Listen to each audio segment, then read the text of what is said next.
today's vlog, andito tayo sa tabing dagat. Tunghayan natin ang pagpapalaot sa mga mangingisda dahil wala nang ulan. Tumigil na yung sunod-sunod na ulan ng mga ilang linggo.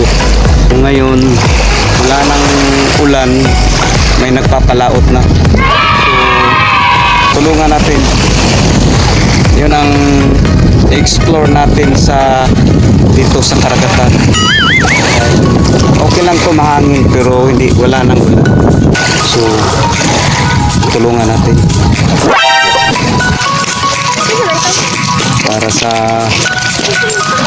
pusit. Tulungan natin.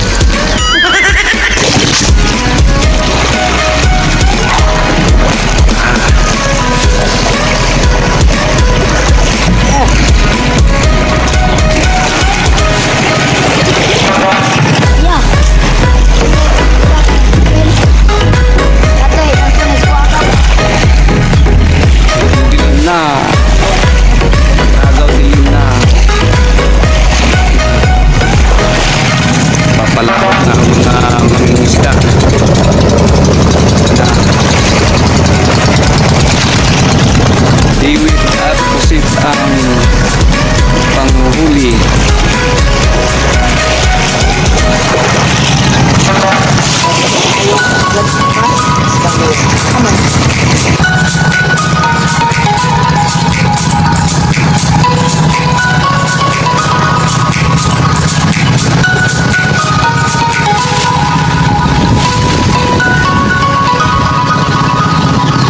So yun lang mga kaprobinsyano, yung i-explore natin dito sa tabing sa karagatan, sa tabing dagat, ang pagtulong sa may dalawang nagpapalaot dahil yung iba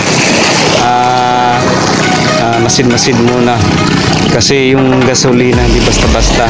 Mahal dito ang gasolina, nasa